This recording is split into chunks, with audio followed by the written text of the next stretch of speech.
Line गाड़ी market से खरीदते हुए ये 12 बातें याद रखें और किसी भी किस्म की धोखाधड़ी या फ्रॉड से बचें। जल्दी मत करें, गाड़ी खरीदने निकलें, पैसे जेब में, जाहिर बात है आपका दिल चाहेगा चाबियां फौरन आपकी जेब में आ जाएं। इस जल्दी से आपके अलावा उस डील में मौजूद हर बंदा फायदा उठा सकता है, आपको फायदा नहीं होगा। और अगर बेचने वाला जल्दी में है तो आप मजीद मोहतात हो जाए। दूसरा पॉइंट है लालच से परहेज करें। ऑनलाइन इश्तहारों में आपने देखा होगा बाज़ औक़ात किसी गाड़ी की कीमत बहुत कम लगी होती है, वो कम कीमत देख के बहुत से सारे फील उस गाड़ी की तरफ मुतवज्जे हो जाते हैं। उसका नतीजा ये होता है गाड़ी में मौजूद किसी भी नुक्स पर उनका ध्यान कम जाता है। इस चीज से बचें। तीसरा पॉइंट है टोकन से बचें। टोकन की कानूनी तौर पर कोई वैल्यू नहीं है। ऑनलाइन गाड़ी खरीदते वक्त आपको जल्दी में डालकर कोई भी शख्स टोकन का या बयाने का मुतालबा कर सकता है। उसका मतलब ये होता है कि ज़बानी ज़मानत है, गाड़ी आपको फरोख्त की जाएगी। चूंकि ये सारा लेन देन ज़बान और एतबार की बुनियाद पर होता है, इसलिए कानूनी तौर पर गाड़ी आपको बेचना तो दूर की बात, अगर फरोख्त करने वाला आपका पैसा खाना चाहे तो वो टोकन खा सकता है, आप कुछ भी नहीं कर सकेंगे। मार्केट प्राइस से कम कीमत के इश्तहार अक्सर टोकन के चक्कर में भी दिए जाते हैं। नंबर 4, कैश सौदा मत करें। पैसे कैश देने के बाद कानूनी तौर पर आपके पास कोई सबूत नहीं होता कि आपने गाड़ी के लिए कोई रकम अदा की है या कोई माली ट्रांजैक्शन वकूफ-पज़ीर हुई भी है या नहीं। नंबर 5, गाड़ी का सौदा जो है वो आपने बैंक के औकात कार में करना है। उसका फायदा ये होता है कि डिमांड ड्राफ्ट, पे चेक या किसी भी तरीके से अदायगी के बाद आपके पास कानूनी तौर पर सबूत होता है कि आपने असली पेमेंट जो गाड़ी बेचने वाला है उस बंदे के नाम कर दी है, फलां तारीख को की और फलां मद में की है। छठा नुकता ये है कि बैंक ड्राफ्ट या पे ऑर्डर जो है वो जाली भी हो सकता है। अगर आप गाड़ी के बदले गाड़ी ले रहे हैं या कोई भी ऐसा सौदा है जिसमें इजाफी रकम इन्वॉल्व है और आप बैंक के डॉक्यूमेंट्स का सहारा ले रहे हैं, तो ये ध्यान में रखिए कि हालिया दिनों में मेरे कोलीग के साथ ये फ्रॉड हो चुका है। बैंक ड्राफ्ट, चेक या पे ऑर्डर बैंक औकात में जमा करवाने के बाद जब तक पैसे जमा हो जाने की तस्दीक ना हो किसी भी किस्म का सौदा मत करें।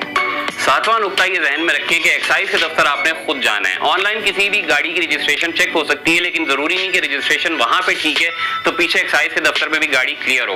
कागजात डुप्लीकेट हो सकते हैं, कोई भी दूसरा मसला हो सकता है। एन मुमकिन है एक्साइज वालों की तरफ से खुद उस गाड़ी की फाइल ब्लॉक की गई हो। आपने किसी काबिल एतबार शख्स को भेजना है या खुद जाना है और वहां जाके गाड़ी का मुकम्मल स्टेटस चेक करवाना है और उसके बाद गाड़ी खरीदनी है। और याद रखिए गाड़ी फरोख्त करने की रसीद और डिलीवरी लेटर जो है उसके ऊपर दस्तखत लाजमी होने चाहिए, कागजात आपके पास महफूज होने चाहिए। 8वां नुकता ये ध्यान में रखिए कि ओपन ट्रांसफर लेटर या गाड़ी के कागजात में किसी भी मसले की सूरत में गाड़ी आपने नहीं खरीदनी। इस सूरत हाल में ये गाड़ी या तो शोरूम का मालिक खरीद सकता है या गाड़ी बेचने वाले का कोई करीबी अजीज खरीद सकता है जिसे उस बंदे के ऊपर एतबार हो।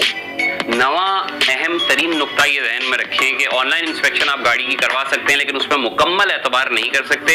एक काबिल एतबार मिस्त्री आपके पास जरूरी है जो ऑनलाइन इंस्पेक्शन से इग्नोर हो जाने वाली खामियों को भी चेक कर सके और वो गाड़ी की मुकम्मल फिजिकल देखभाल करके आपको उसके बारे में बता सके।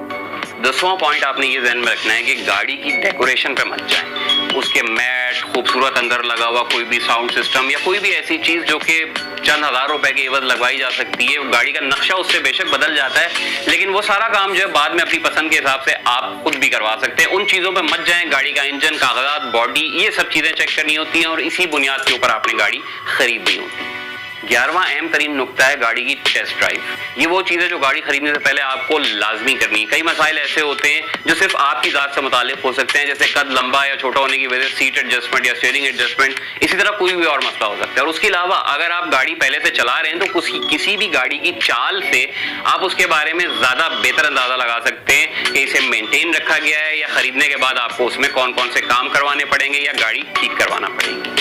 12वां और आखिरी नुकता जो आपने दिमाग में स्टिकर के साथ चिपका लेना है वो ये कि अपने बजट में खरीदारी के बाद मुरम्मत के पैसे जो हैं वो लाजमी शामिल रखते हैं। सेकेंड हैंड गाड़ी खरीदने से पहले चीज ध्यान में रखें, गाड़ी ने काम निकालना ही निकालना है। इस हिसाब से अकाउंट में कुछ पैसे पीछे करें, उसके बाद गाड़ी का बजट बनाएं। जिस तरह अगर 30 लाख आपकी जेब में है तो 25 लाख की गाड़ी खरीदें और वो जो 5 लाख रुपए हैं वो किसी अनहोनी से बचने के लिए अपने अकाउंट में महफूज रखें। बहुत शुक्रिया।